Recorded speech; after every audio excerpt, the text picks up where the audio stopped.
Morning. Good afternoon, right? What time is it there? This afternoon is 20 past 1 with us. It's at 8 a.m. So I just woke up. So your email address is .uk, correct? .co.uk.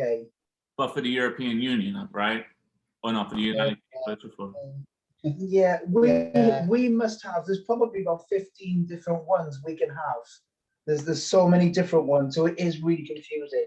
I've got one that's just mail.com. That's it. But post Brexit, right? It should be .brit. Should be. I doubt they'll change it. There's too many to change. Yeah, that was confusing. We're in Wales. So yeah, the dots threw me off. Yeah. So you're Britain's strongest woman over 50, correct? I am, yes. And well, I guess you could tell by using Hotmail and not Gmail that you're probably over 50. I've got a Gmail one as well, but that's my private one. So when did you start lifting? I started about 3 years ago. It was about a week after my 50th birthday, and I've just had my 53rd birthday. So yeah, just under 3 years. Three. Wow, I was figuring you were gonna say 20 years. No, no, I was a late starter, and I only actually started because Sam started just after her 40th birthday. So we more or less started the journey together, didn't we? Yeah. So yeah, because Sam's actually Britain's strongest woman. Okay. And when did you start lifting? It's about 4 years ago for me. I did my first powerlifting comp 2018. That's right now, basically. That's not a long time ago. Yeah. I mean, I've been lifting for 20 years, and I'm probably one of the world's weakest persons. I think with us, it happened so quickly. We threw ourselves into it so suddenly, wasn't it? And to rise as quickly as we did and find that passion for it and just commit everything to it, I think, Well, how'd you stumble into it? Oh, that Sam's story. I was just training in a gym, like you do, going in every day, going through your little routines, and somebody just said to me, "Why don't you try a powerlifting comp?" And I'd never heard of powerlifting, if I'm honest. I was just happy going in, doing my little bodybuilding split every day, and yeah, so I went away and researched powerlifting. There was a guy in the gym who said he would coach me for free. So yeah, that's how I started. Yeah, there's lots of people that I've seen, like, just throughout life. Like the other day, an electrician came to my house to do some wiring, and he was short, stocky. He had massive lats. I mean, it looked like he could fly with them. I said, "Do you lift?" He goes, "No, I'm just fat." I go, "No, you're not just fat." I was like, you should be powerlifting. And he's like, "Really?" I said, "Yeah, man." I was like, "You can come lift here, whenever you want." But he thought, yeah.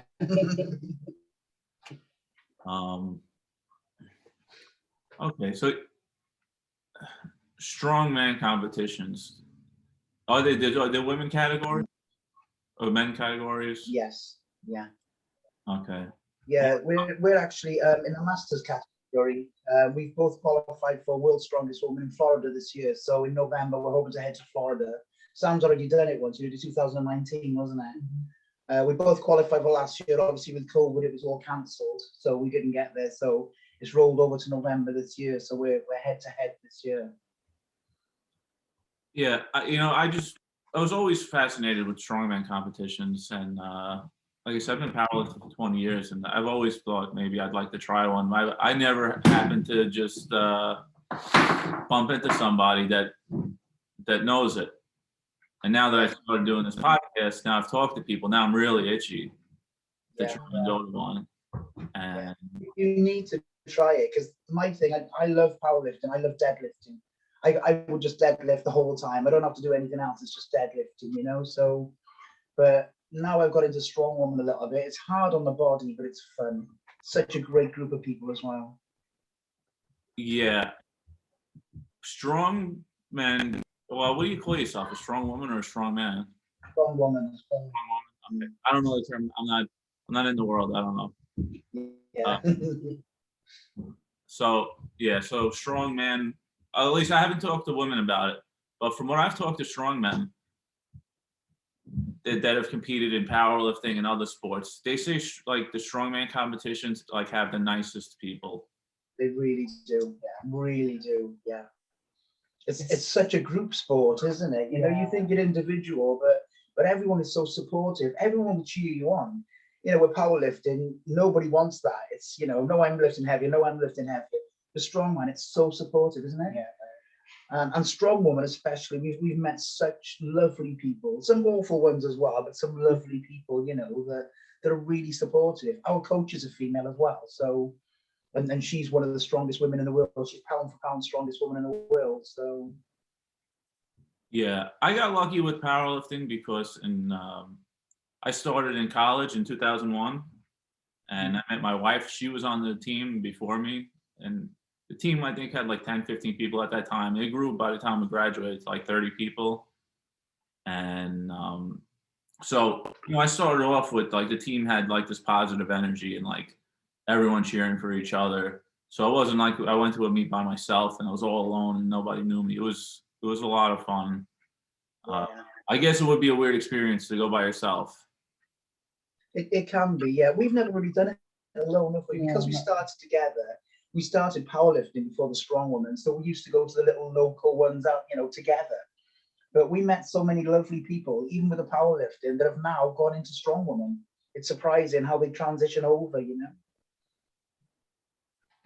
All right, let me ask you a question about training, right?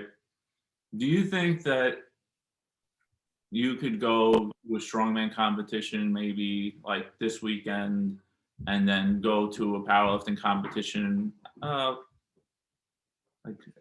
I don't know, 4 months from then, you know? You think you'd be able to transition it? Yeah, like I think so. I've done it. Yeah, I've done it. I've competed in both in the same year. As long as you've got that time, it's I suppose confidence. Because if I wasn't training, say bench, because I was training strong women and I had no need to train bench, confidence wise, I would need a good sort of, you know, good couple of weeks to get my head back into bench, and you know, but it can be done. I've done both.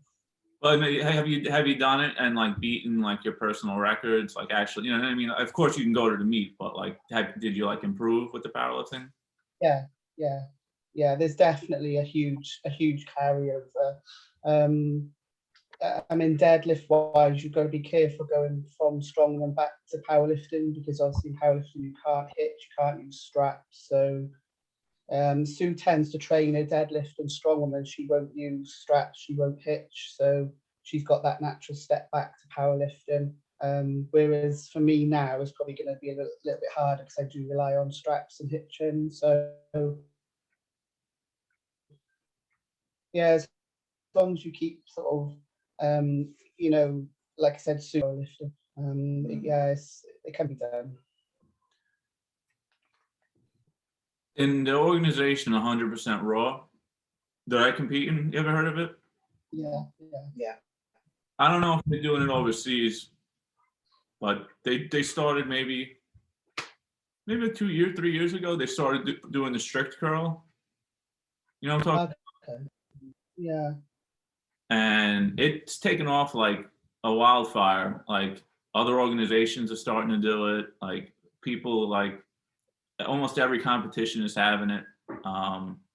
It's and now also there's some meet directors that are starting to do an overhead press also. So they're doing, well, the competition I'm going to June 13th, they're doing the strict curl, squat, bench, and deadlift all in the same day. But that's because the meet directors are like an Orthodox Jewish person. And so, but normally they're doing it, the strict curl on Friday night and then the full power meet on Sunday. But a lot of people want the overhead press, and I was talking to Paul Bossi, the guy who runs the organization. I was trying to convince him to put the overhead press in like standard, because everyone wants it, and it's almost going to kind of turn it into a little bit more of a strongman type of competition, I think. Putting overhead, yeah, definitely. If you have an overhead press now, the curl competition, you know, squat bench, that you're really getting into like almost every aspect. Yeah. That's my opinion. And plus, you know, like a powerlifting competition, I don't know. I've probably been to 50, like over 20 years. Like, dude, you know, they're stressful. Doesn't matter how many times you go, you know, especially just before you get your first squat in. Once you get white lights on your first squat, the tension kind of calms down a little bit. But it's not like that with the strict. The strict curl is just fun. What is the power in a strongman competition? Do you have like that? I guess you can't bomb out of a strongman competition, right? So do you have that same anxiety? Yeah. And I think it's actually worse. I think it's worse because you're against a bunch of people that are as strong as you. Some are stronger, some are not. But it's not head to head, but you're almost in a group. And I think the pressure is more, you can bomb out. If you don't lock out your deadlift, you've bombed. You know, there are some rules, you know, and it's like, it's different things. Overhead, you have to lock out, you have to hold it there, your legs have to be straight. You know, there are quite strict rules, really, but it just looks so aggressive, I think, with a strong man, you know, compared to powerlifting, it's so controlled, isn't it? Yeah. Well, I mean, I'm not saying, yeah, like you can like not make the lift in strongman, but like if you don't make all of the like the car pickup thing, like you're like they don't you know, you're not like out of the competition, right? No, Yeah. you just carry on. Yeah, I mean, I can't remember whether it was John or Andrea, but you know, whichever one it was, they won World's Strongest Woman and they didn't win an event. So, and I've done it myself in Britain's Strongest Woman in 2019. I was exhausted. I'd had a competition the weekend before, and I sat out of 2 events because my back was pumped, and I sort of set myself I was going to be last, and I was fine with that, and it was okay. But I wasn't. I think I was 8th out of 11, you know, and I hadn't even attempted 2 events. So there is, you know, you don't have to be excellent every event. You know, you can, as long as you're consistent over all the events, then you know you can place quite high. Whereas, you know, powerlifting, if you bomb 3 lifts on your squat, or you know, that's it, you're out of the running, aren't you? Yeah, this June I'm going to a meet, June 13th, and I got to a wall with my deadlift, and I've been deadlifting with really horrible form basically since I started powerlifting. So now, like, you know, I've been talking to some of the world's best powerlifters, and they're giving me tons of advice, and I'm putting everything together, but it's hard for my ego right now because, right, like I'm deadlifting half of what I was a week ago. You know what I'm talking about? Are there things with form like that in strongmen where, like, you know, like you could start off like without knowing anything, you know, because basically when I started, there was no. Now you can go on Instagram and see 1 million people deadlift and ask this Britain's strongest person, how do I do this? And she'll like be like, yeah, just do it this way. When I started off, then my coach was just like, he didn't pay attention. He was just like, whatever. He was like, just do it. And you know, 10 years later, people were starting to tell me things. I was seeing stuff online, and I was like, you know, my ego wouldn't allow me to drop the weight and start again. And now I guess I've gotten older. Maybe my testosterone's lower. My ego's lower. I can do it.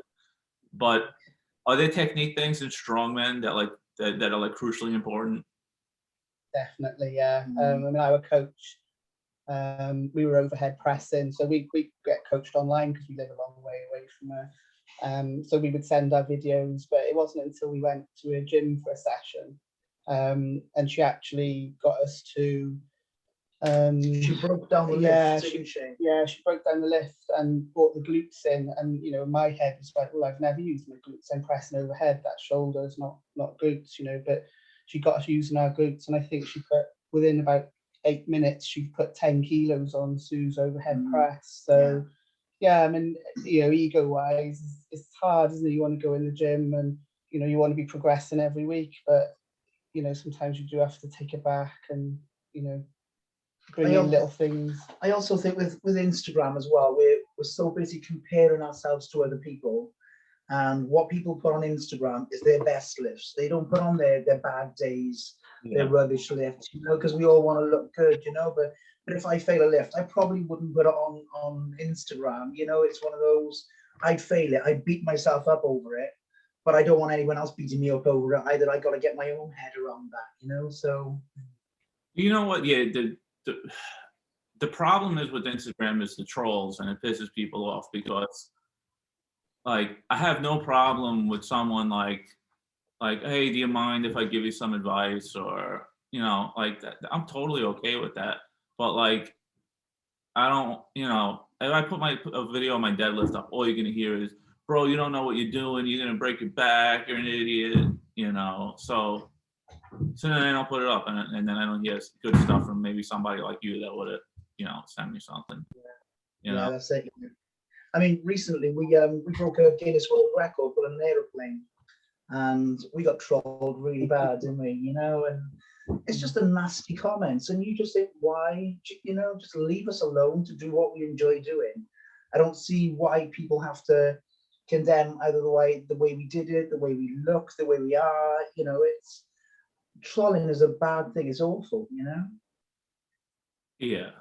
And plus, like, there's some things that people do that like I don't agree with, but it doesn't mean I'm not going to be nice to them and love them. You know what I mean? Like, you can not agree with someone and love them.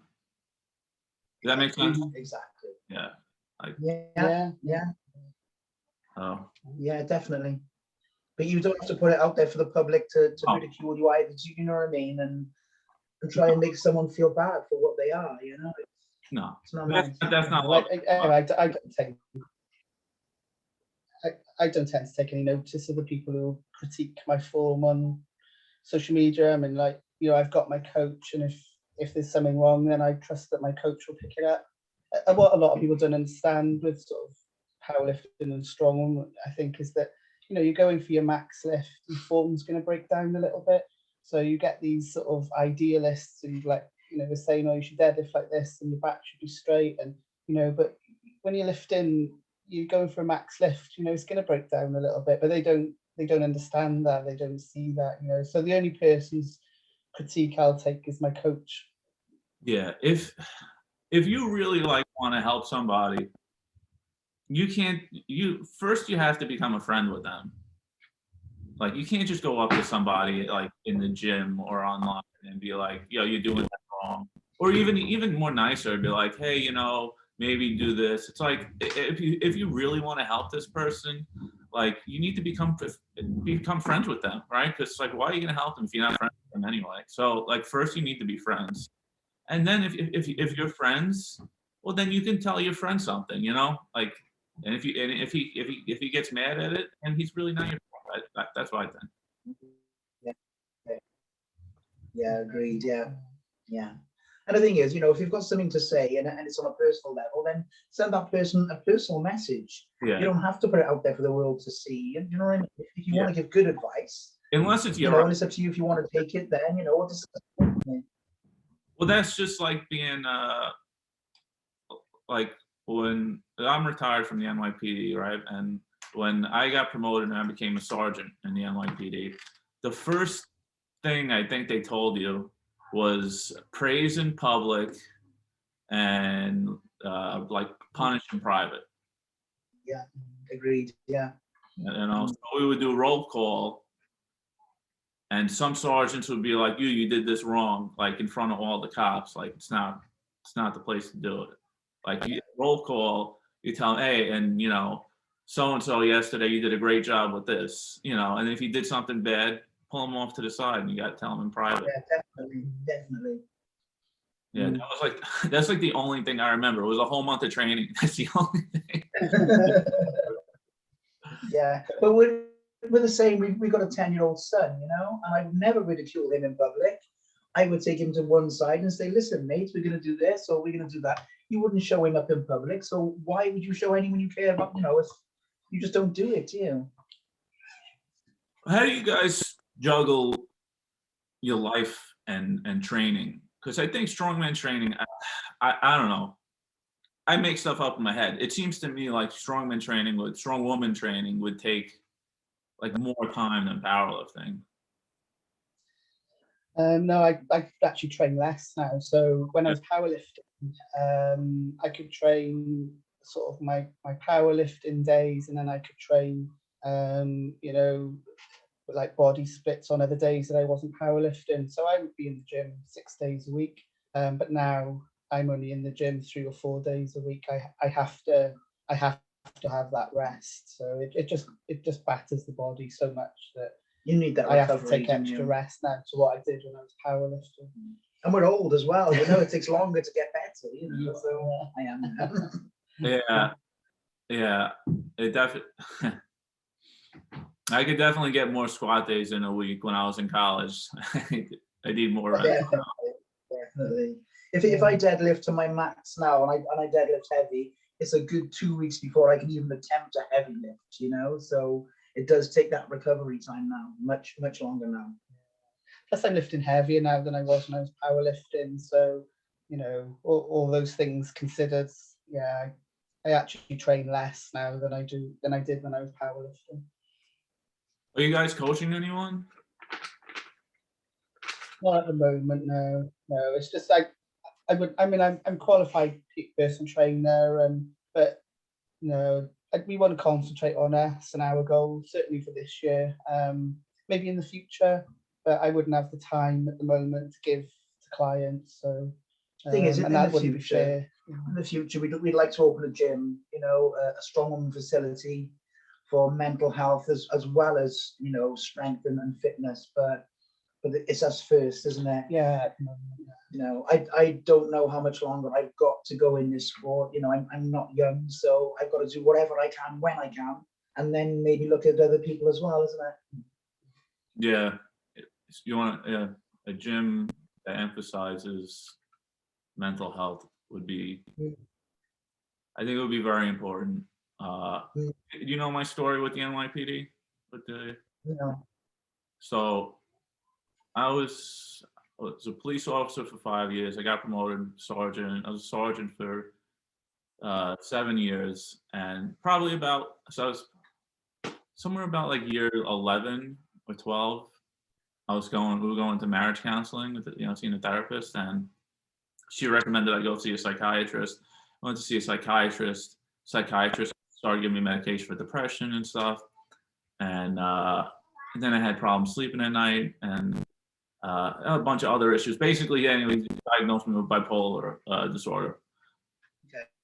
It's just started treating me for bipolar disorder, and anyway, so you got drug tested at work. So you randomly get drug tested, and so you're supposed to put down the medications you're on. I put down, it was on Seroquel. They had me taking Klonopin at night to sleep, or if I needed it during the day.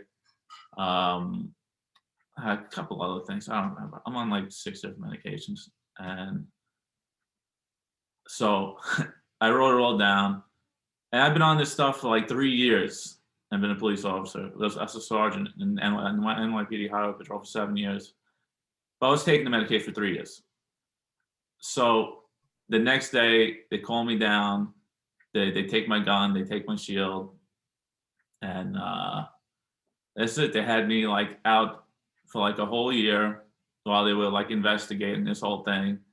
They decided that I had bipolar disorder 1, and then they sent me to another a bunch of doctors, which was basically not the NYPD, it was just New York City, because they didn't want to give me my pension. So they, they wanted to make sure, I guess I was really crazy.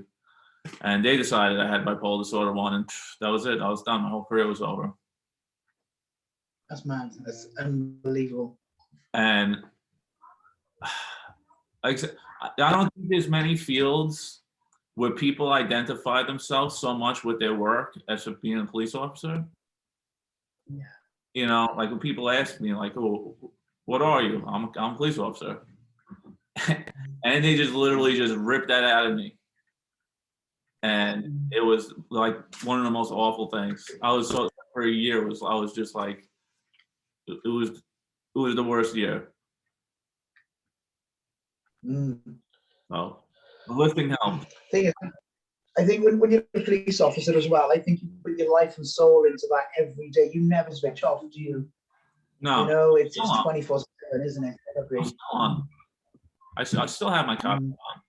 It's you're never going to be able to turn it off. I see things that other people don't see. Yeah, definitely. Yeah, we've done security, haven't we? And it may be only like door security, but it's, you know, it's an important job. You're looking after people and stuff like that, and you do see things that people don't see. And now we can go out for a meal somewhere, well, not at the moment because everything's closed, but we can go out for a meal and you can see things happening before anybody else sees it, you know. And I'm looking at her, she's looking at me, you know, back off, it's not our job anymore, you know. But so yeah, so to be a police officer for that long and have it taken away must be pretty bad. Yeah, it took a good year to get over it, but lifting helps. It helps you move forward. Sometimes, you know, I think I screwed myself over, like over the years. Like I would hit like plateaus and get so frustrated and get depressed, and I'd stop lifting for like, I don't know, 6 months or so, 8 months. And then, you know, you get the itch and I go back to it and start again. But like, I think like if I was getting help earlier, like if I knew what was going on, I would have been able to keep training, you know. So the lifting helps, but like I don't know. I don't know how to explain it. The lifting helps, but like sometimes it thinks it helps, like when you're depressed, like you don't want to do. But it's the whole reason that Sam got into lifting, wasn't it? Yeah. I had a bit of a breakdown and a bit of a mental health sort of breakdown, and that's what got me into the gym. And now I think having the goals that I set myself with the competitions helps me over those plateaus. I think if I was just going to the gym with no aim, I may have I may have gone back down the road I didn't want to go down, but certainly having the competition and goals I want to achieve, it keeps me motivated and keeps me going. Yeah.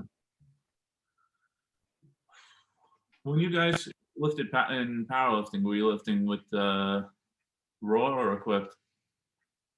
Raw. Raw. What organization? We've the British Powerlifting Union. BPU. Okay. It's the ABPU and the BPU, isn't it? It's the big British one, you know. So yeah. So we started in there's a little one in Wales called the Welsh Strength Association. So we started in that one, and that's like a, you know, Wales is quite small, South Wales. So that was, you know, we kind of broke the records in that one, and it ended up we were breaking our own records, everything, and then we were just breaking our own records. So we wanted to sort of look further. So we ended up in the BPU, and that's who Sue's got a deadlift record with. So yeah. I've got 2 British records, but in December, all being well with COVID and that, I've got a world record attempt as well. So, and I've been waiting for this for about 2 years, haven't I? Because I qualified, but you know, everything was put back. I mean, our gyms still aren't open, so we're not training at the moment unless we do a bit in the garden, are we? So, because in Wales we're still on lockdown, aren't we? So it's you know, it's really that's been a mental challenge, hasn't it?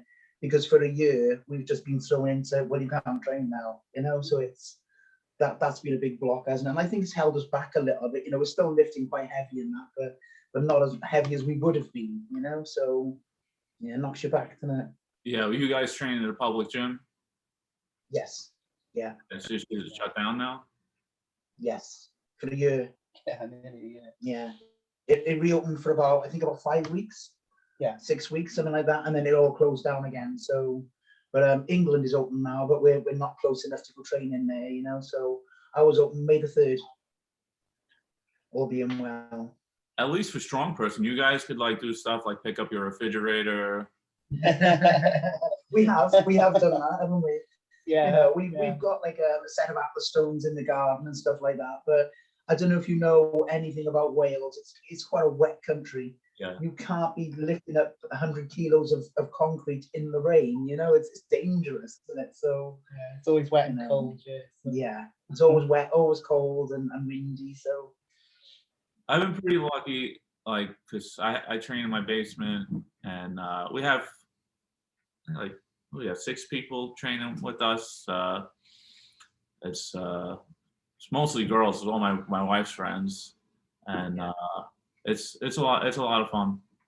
My wife's been, like I said, we've been powerlifting for the both of. She started a little bit before me, but basically for 20 years, and I call her my little big wife because she weighs. Right now, I think she's 103 pounds, but she just pulled 248. Yeah, I can hold her in my hand, but she deadlifts 248. I'm sorry. really, yeah. Okay. So what are you deadlifting then? Right now, after I changed my technique, all I did was I went up to 2 plates yesterday because let me tell you how I was doing it too, because I've been rounding my back so much that like I need like the input to know when it's right, when I'm holding everything together. So I needed enough weight to be, because if I do a plate, it's not gonna, I could do it. It's not I really don't feel anything. So I got 2 plates on there. I took the laptop, like I put it on the floor. I put my phone on a tripod next to me, and I zoomed it, and I was able to see my side shot right in front, like on the floor in front of me. So I was able to keep my head in line where I wanted it and be able to look at myself live. Yeah. And I really needed to do it because my back was like all over the place and I couldn't sense it, like in the squats are different. The bench, I know what I'm doing, but I just, for so many years, I've been doing this thing where like I pull the bar like in my fingertips basically. And I mean, yeah, it makes my arm longer, but it doesn't help engage like any of, it doesn't help engage my lats or any back muscles, So what I think my brain must have did that out of trying to do anything to help myself, and it really didn't. I don't know why the body does that, does weird things like to help, and it doesn't help. Or like, I wouldn't hold, I don't know what you would say, hold my, what was it, but basically my shoulders together tight. So I would let it hang down. I would pull with the tip of my fingers, and my back would just totally round over. And it would work in the sense that the weight would rip off the floor. It was easy to do that. But then from the knees, everything was a battle not to hitch it. You know what I mean? From there, basically what I'm talking about. It looked like hell. I think we're all guilty of slipping into these little bad habits. I think they creep in as well. That's the beauty of us when we got our coach. Every week when we are training, we send them every single week. We send the videos of what she set us every week. So I think she reins it in before it goes, So that is the beauty of having Rianne, isn't it? She can see every single point of what we're doing, because we're the same. We got on on a tripod, and Sam's filming as well, so you can see every angle, which is good, But it is so easy to slip, I think. Yeah, Ellen Stein. She's yeah, you know her name, Ellen Stein. No, I don't know. You want to look her up, Ellen Stein. She's one of the best power over 50, I think. I mean, she's a phenomenal lifter.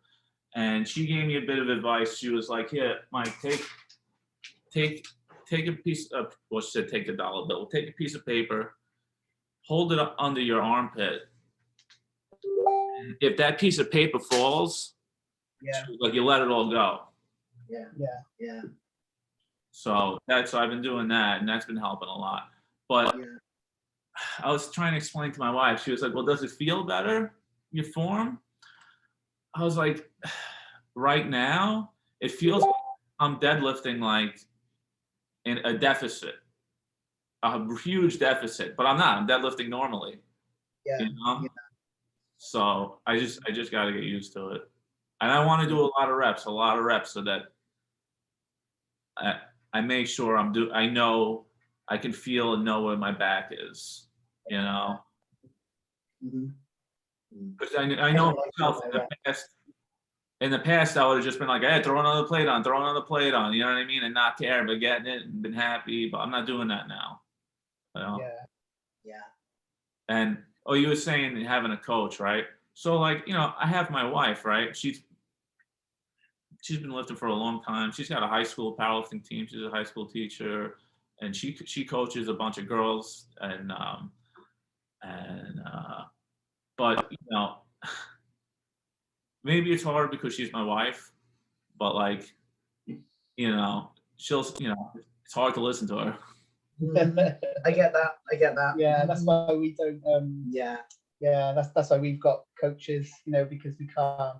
If I said to Sue, "Oh, you need to do this," or "This is happening, do this," she wouldn't do it. She'd Like, no, piss off. She wouldn't do it. So if it's like our coach telling her there's more chance that she'll do it. So we don't even try anymore. No.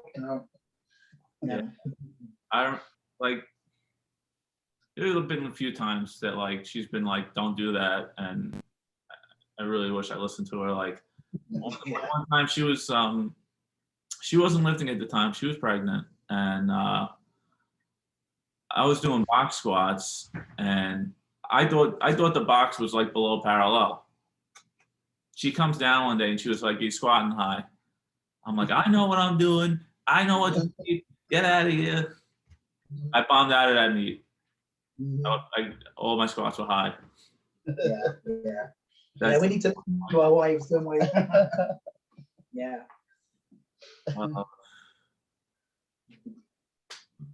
I mean, I guess we sort of touched it already, but I always ask people, how has lifting helped you get through life's toughest moments?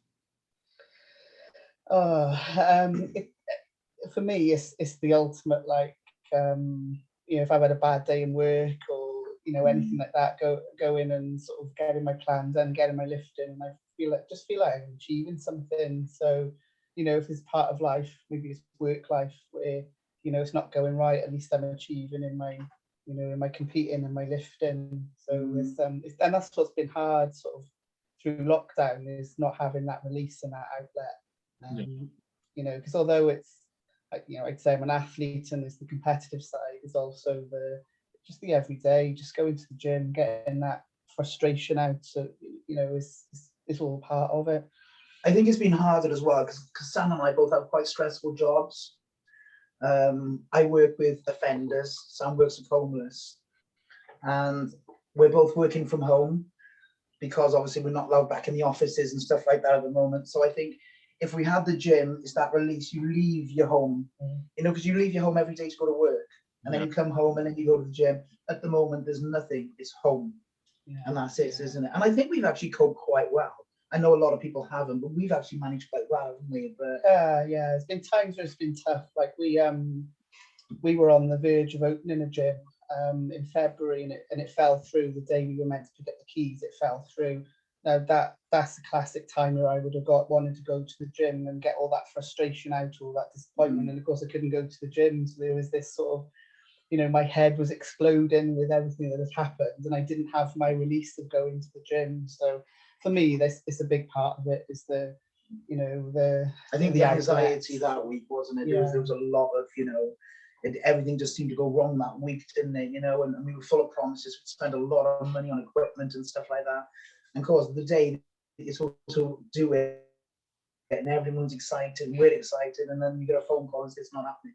So So that was the time when we would have probably just gone and lifted really heavy shit all day, you know. So we couldn't do it. So.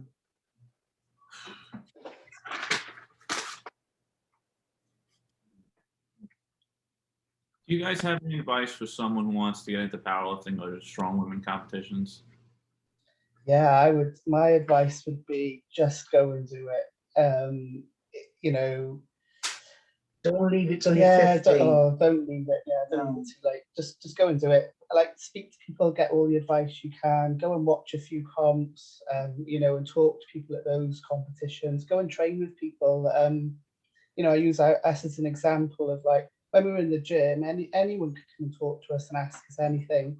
And we've actually got 2 new girls that are doing Wales Strongest Woman with us, and it's their first comp, and it's just purely from coming and having a chat with us in the gym, you know, and we've encouraged them and helped them along. So everyone's really helpful, and just go and do it. It's so empowering. And I think try it. If you don't like it, I'm going to do it again. Yeah.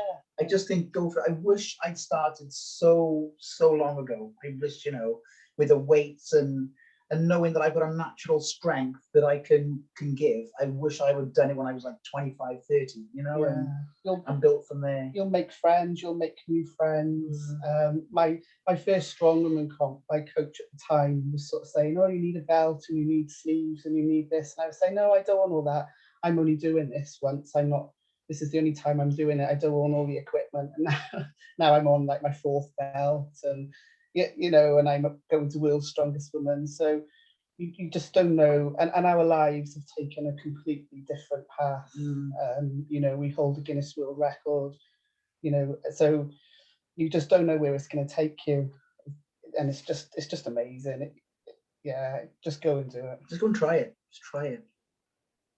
Are there any myths about strong woman competition, maybe even powerlifting, that you think a lot of girls have that stop them from doing? Yeah, I think it's the muscle building thing. I think that's a very personal thing. Me and Sam, we don't look like a typical woman. That's our choice to look the way we do, to lift as heavy as we do. I think you can be small like your wife. Do you know what I mean? She's probably got a really good physique. Yeah. But I think a lot of women think, oh, I'm going to get big and muscular and look like a man. Well, you know, there are things that you don't need to do. You don't have to lift that heavy so you look like me and Sam. You know, we eat to look like this. We train to look like this because we want to lift heavy. I mean, our coach weighs, I think, 61 kilos, and she deadlifts 5 times her body weight. I'm an American. 61 kilos. It sounds like, you know. All right, kilos. Hang on. So 140, 150. So she's 63 kilos. I think it's probably like 150. Yeah, so she's about 148. She weighs about 148 pounds. So she's lifting five times that. So she's phenomenal, absolutely phenomenal. I mean, I'm about 220 pounds, I would imagine, and I'm lifting 501 deadlifting pounds. That's for you. And that for a woman of my age is phenomenal. I think that's probably one of the biggest lifts in the world for my age, you know. But then I look at Rhiannon and just think, my God, I'm lifting tiny things compared to her. You know, it's that sort of thing. But I think as well, you can be small, you can be petite, and you can be strong, you can be big, you can be muscly, you know. And I think a lot of women would go, oh, I don't want to look like that. I don't want to look like a man. Well, you don't have to. You know, but I do think it puts younger women off, I think. I think the other thing as well is people think when they're going into a competition, they think they've got to be at a level where, you know, they've got a podium or they've got to win. And I know I'm finding that lately is, you know, I've got girls and women saying, oh, like, I'm not strong enough. I'm not as strong as you, or I'm not strong enough, or, you know, I won't beat so-and-so.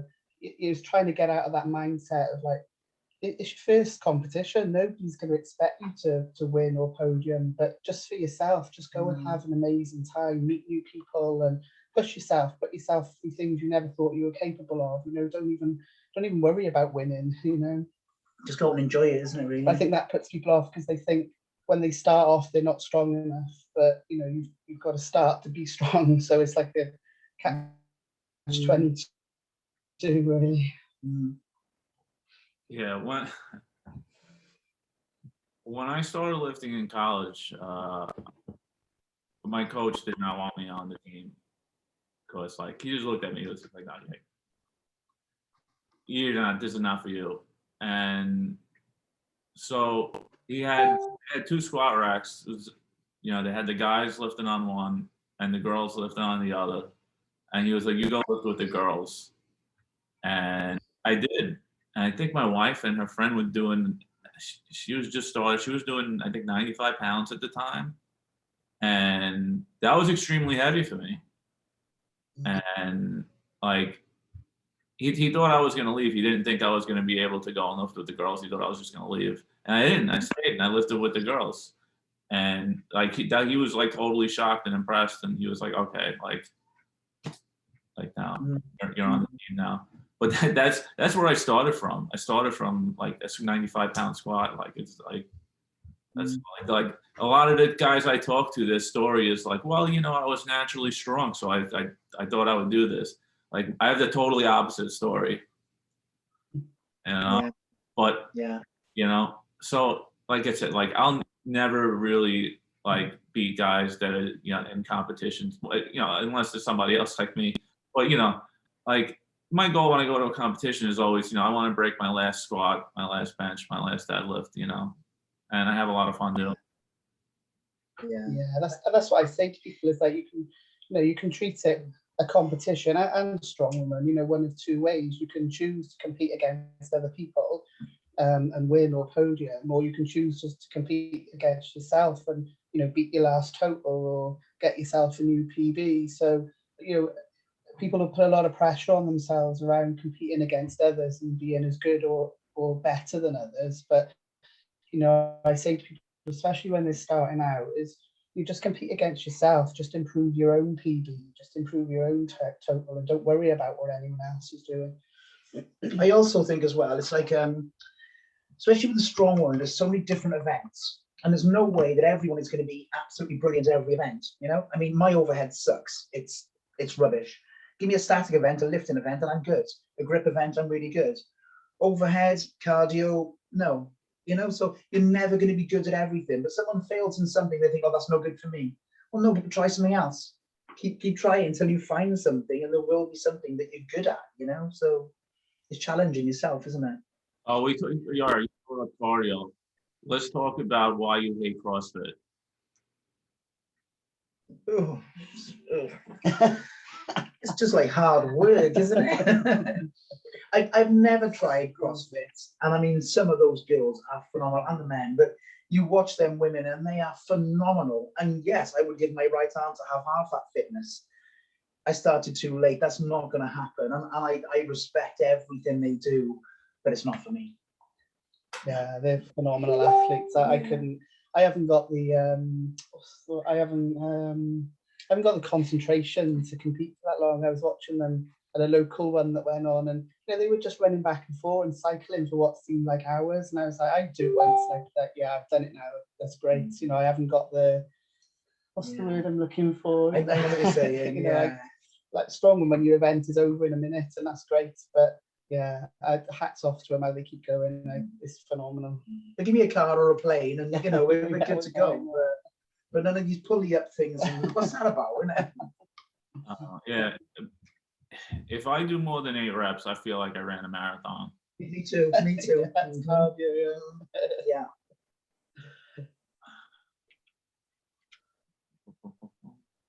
All right, so you guys are new into lifting. You guys probably are okay with mirrors and music in the gym.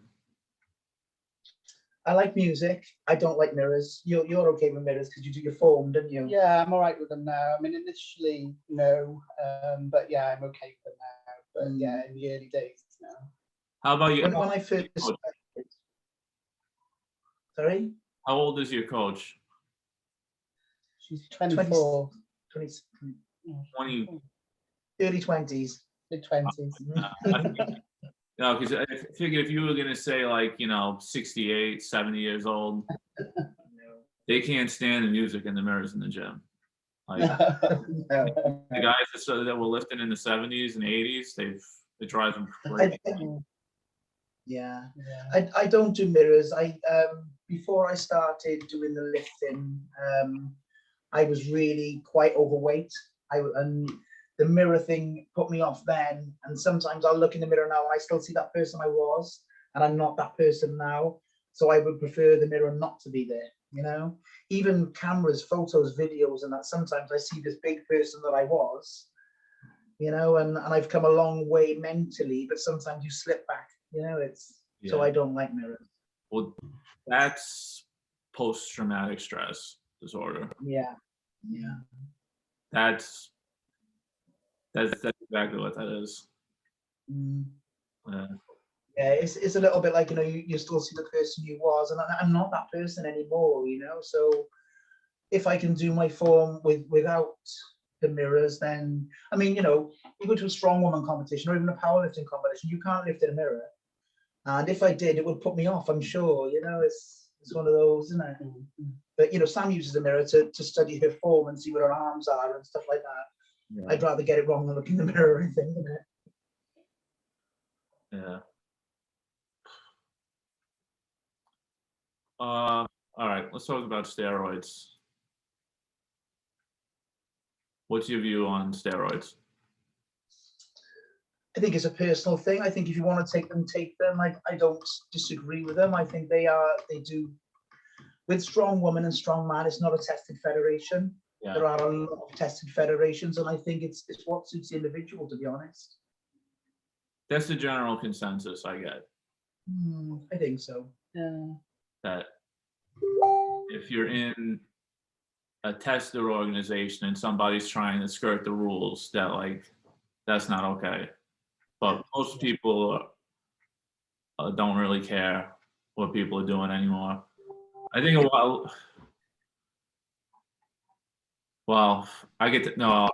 I know that this organization's kind of got merged into 100% raw, the ADAU.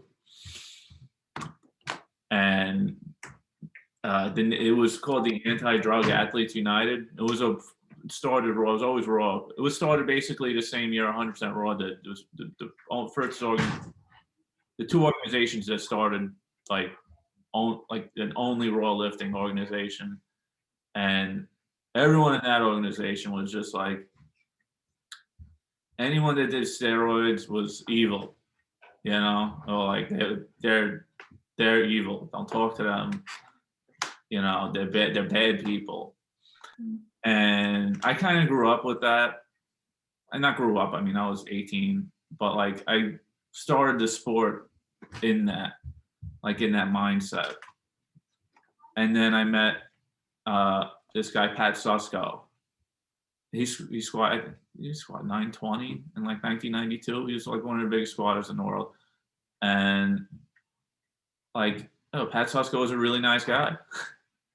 And Pat Susko helped me with my lifting. And Pat Susko, you know what I mean? Like, so like you get like, if you're in like a small group, like you get sucked into like this mentality.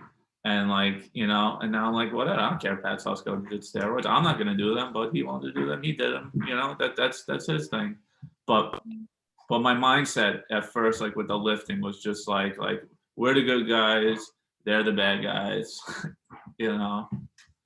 So yeah, that used to be my view on it. Now I'm kind of like in the same boat with you guys. Whatever, if you want to do it, go ahead and do it. I'm not doing it, you know. Yeah. Like I said, I think, you know, where there's the tested and untested federations, then, you know, there's a federation for both camps, isn't there, if you want to do them or not. But yeah, I think, you know, if you're trying to, there's cheating in it. If you're trying to cheat in a tested federation, then, you know, you've got to question yourself, haven't you? So, you know, and health wise, is, you know, as long as like you're doing your research and not just, there's a fine line between use and abuse, isn't there? And, you know, as long as you're doing your research, keeping yourself healthy, and, you know, then it's personal choice, isn't it? You know, the people who abuse them is the issue, because it tars everyone with the same brush then. But, you know. But yeah, because, you know, you get some of the top strong men and stuff like that will die from steroid abuse, you know? And then, of course, everyone is tarred with that brush. And you know. Yeah. you know, we know of people that will abuse it. We also know that people use it safely, you know, but it's a personal choice. And I wouldn't judge anybody for their choice, to be honest. Yeah, I don't really know women that have used steroids. I'm not. I only one person, Ellen Stein, but I really can't see it being like an over abuse issue so much with the women. With men, you know, and our egos, you know, like steroids are not a what's the term? I can't remember the term, but like you won't get sick coming off of steroids. You know what I mean? It's not heroin. It's not, you know, it's not a physical addiction for some people. You know, there's plenty of people that are using it smartly. I'm not saying it's like it's an addictive drug, but there's some people that it's a psychologically, like with their ego, it becomes they can't use it was smartly, if that, you know, it's not like an idiot smartly, but and that's the danger zone, I think, with a lot of the guys that are abusing it. They just, you know, like they gotta just get bigger no matter what. It doesn't matter if they're gonna die in a year. It's so important. It's everything. It's their life. It's who they are. It's like who I was. I was a police officer. You know what I mean? You can't let that become you. You can't let bodybuilding become you or a strongman become you. Because if it's you, you're gonna be all screwed up. You know, that's not who you are. I also think as well, there's not enough education around it. So I think some of the youngsters coming into the sport now will abuse it because they don't know any better. There's no research or no real safe research done on it. You know, there's no talk about it. You know, nobody will talk about it and come out and say anything about it. It's quite a taboo subject, isn't it? Still that misconception that, you know, somebody who doesn't understand it thinks, oh, you take him today and tomorrow you can lift like 400 or 500 kilo, and it doesn't work like that. You know, you've still got to put the work in. But I think that's the danger of the youngsters, and especially, you know, bodybuilding, is like they see their peers and they think, oh, well, if I do that next week, I look like that. And then when they don't, they take more, and that's when the abuse starts to come in. But, you know, nobody really talks about it and says anything about it. And it's like anything, you know, people will either do their research or they won't. And if they don't, then that's when they're going down a slippery slope. I think especially like within the UK, because we're all a little bit, we don't talk about that. We don't talk about that. Do you know what I mean? It's that sort of thing that is that taboo, you know, and everyone thinks, oh my God, steroids. Oh my God, steroids. It's that sort of, you know, it's that fine line, you know. So the youngsters coming into it now will take them. There's no knowledge of what they're taking, you know, and that's when the abuse comes in, isn't it? Yeah. No, I guess I mean, I've been in around this powerlifting for 20 years, and I've never heard anyone. I have no idea of how to use it or what. I know nothing about it, and that's how taboo it is. Because I've been around for 20 years, and I've never really heard anything. Yeah, that's the thing, isn't it? Maybe if it was talked about a little more, maybe people wouldn't abuse it in the way it is, you know. Maybe there's much research done on it that you could get hold of, I think, you know, because you know, you search the internet and you don't get real answers. Especially you get people's opinions, especially women, especially the women's side. I mean, you can Google steroid use and you'll get everything from the male side of the sport. But if you Google it from the female side of the sport, all you'll find is men telling women not to do it, which is all very well, but women do still do it. So instead of a man telling a woman not to do it and she's going to do it anyway, you know, if there was some sort of information and people were talking about it a bit more openly, then perhaps it wouldn't be as abused so much, or you know, people would be more informed. I'll send you a message with my wife's Instagram name, JM Naziri, and you guys see it. She's, you know what? When you go see her deadlift, like you won't really notice how small she is because there's no one standing around her. You know, if there were like every people standing around her, she just like you notice how small she was. And it's I gotta put like a tape measure on the wall so you can see she's only 5'2", you know, like she's 5'2" and 103 pounds, like, and that but you got to see her. She's got like crazy passion, man. And it was almost 250 on the bar. You had to see the fight that she put into that last deadlift. It was really awesome. Yeah, that's what I like. I like the passion. I like the, you know, even if you fail it, try your absolute best, you know? Doesn't matter if you fail, as long as you've given everything you've got, you know? I was 100% sure she wasn't going to make that deadlift because she was pulling on the floor, and it wasn't moving, and she wouldn't stop pulling, and then all of a sudden it broke, and then it came up. It stopped around like mid shin, and it started to like rotate a little bit, and I was like, oh, this is it, it's over. And she kept pulling and finished it. I was just like, whoa. Fair play. I get more nervous for Sue's lifts than I do my own lifts.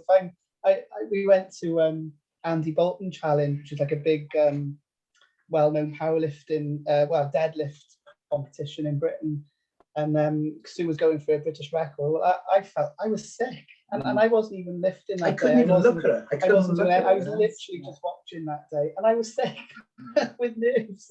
So yeah, I'm worse watching. But I wouldn't ever tell her she's not going to get it. She'd kill me. Yeah, I'm pretty excited about this competition June 13th because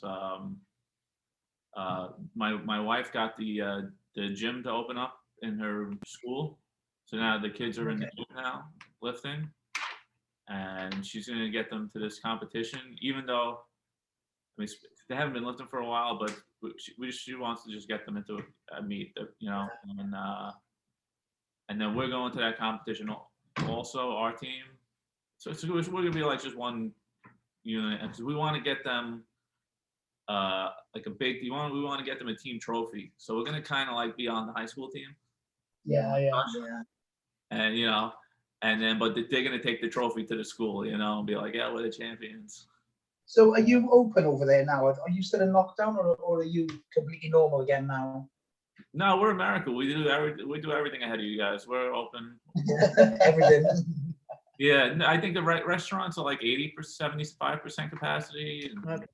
The gyms are, I think the gyms might be half capacity, but I don't hear anyone complaining that they're not able to get into the gym. And you're supposed to be wearing masks, but I went to a competition to just go watch this lady Ellen Stein compete, and I'd say about more than half the people in the gym weren't wearing the masks. You know, we're not very good at that here. Yeah, we're it's almost like regimented over here, isn't it? Get your mask on. You walk into a supermarket, it's like mask, you know, like it's, you know, it's that bad over here. It's dreadful, but yeah.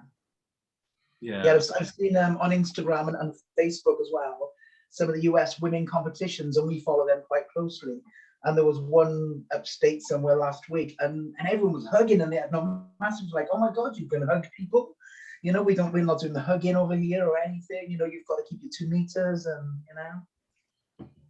Yeah, we don't believe in COVID in the United States. It's just. Yeah. But I guess the vaccination rollout is better here. I mean, you know, I got April 20th. I got to go for my second round for the Pfizer one, and that's it. My wife got it because she's a school teacher. I mean, it's down to 16 years old now if you want to get it here, you know? And so, I mean, the lines aren't crazy either. So basically, if you're 16 years old and you want to get it, you just walk right in and get the vaccine. Yes, that's much better, man. Yeah. I had mine. Yeah. Yeah, I've had both of mine, but yours is due next week, isn't it? Yeah, my first one next week. Yeah, but yeah, we are. It does seem a bit slow here, but we're just hoping that it allows us to travel. So obviously, we want to come to Florida in November. So you know, we're just hoping that everything is relatively back to normal and we can travel. So. On Disney World? Hell no. No. My princess dress doesn't fit me anymore. But no, World's Strongest Woman. So we'll be in Daytona Beach. That's cool. Have you been to Disney World? No. It's I can't imagine is it? It's, no. It's not our We went to thing. Daytona Beach in 2019, wasn't it, for a competition? And no, we drove past it. We drove past it again. No, Yeah. no. And our boy is not interested at all, is he? And, so How old? 10. 10? Yeah, man. I don't know. He's not interested at all at 10? The Star Wars stuff and everything? Yeah, really, we no. asked him and we gave him the choice, and he said he'd rather be in a hurricane than go to Disney World. So Yeah. he's My parents, But he likes things like my parents took me. I don't know why they decided to go when I was 13 years old. Took me, and I did not want to go. I hated it. But when I took the kids, I don't know, like 4 years ago, I thought it was the best thing in the world. I loved it. yeah. No, Ollie likes war, he likes water, he likes cars and stuff, doesn't he? Yeah. So we did like war museums, we did the old what we call them, the Yank Tank museums, you know, that sort of thing. We did all that, didn't we? And it was brilliant, really good. But no, he wasn't interested in going to Disneyland at all, was he? Or no, none of that. Which is brilliant because I wasn't either. I can't think of anything worse. Around like where you live, is there anything fun that he can go and do now, or is everything shut? Everything's still closed. Everything's still closed at the moment. I mean, we've got some beautiful places in Wales, but no, it's all closed, isn't it? Yeah, all still closed. So he's literally only been back in school 3 weeks. Wow.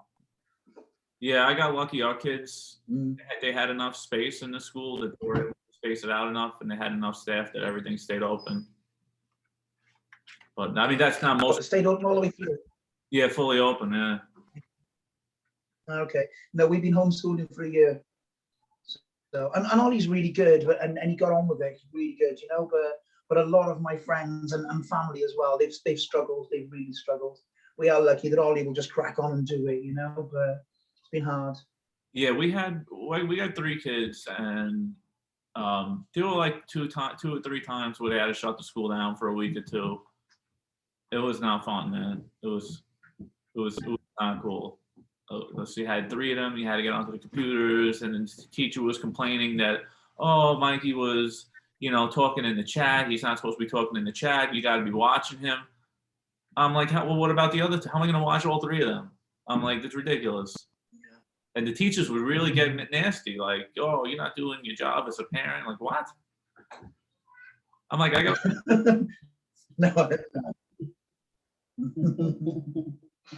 No, we were lucky with Ollie. He just he knuckled down and did it, didn't he? Yeah. He was really good, and the teachers were really supportive as well. So that was really good. I think they enjoyed the break, to be honest. Anything else you guys want to talk about? Oh, I don't know. Yeah, I think it's all coming. Yeah. When are you going to do strongman? That's what everyone I talk to that does strongman competitions keeps telling me. I'm gonna have to. All right, June 13th, doing this power competition, and then after that, I'm gonna start looking into it. After June. You need to just do one, see if you like it. Yeah. Let us know if you like it. And I just want to recommend one podcast that I did. Okay. You guys, Paul Bossi. Okay. He's the guy. He made the word up raw. Okay. You gotta if you lift powerlifting raw, you want to listen to the podcast from the guy that actually started raw powerlifting.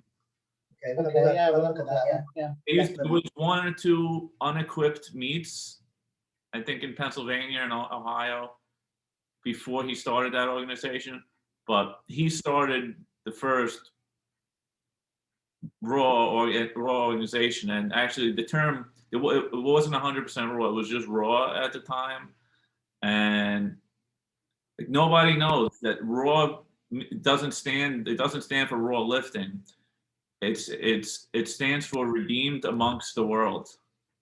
Oh, it's okay. I didn't know that. It was a Christian-based powerlifting organization. Okay. That's how it started. Well, I ruined the whole surprise for you anyway. Now you don't have to listen to it. That's the big surprise. But yeah. But no, the story's cool and how raw powerlifting started. Yeah, well. Okay. Oh, I'll have a look yeah, at yeah, that, yeah. yeah, definitely. Okay. Well, thanks for being on, guys. Thank you. No worries at all. You take care. Take Good care. luck on June the 13th. Thank you. Bye. Okay, bye. Good luck on everything Bye. opening up. Bye.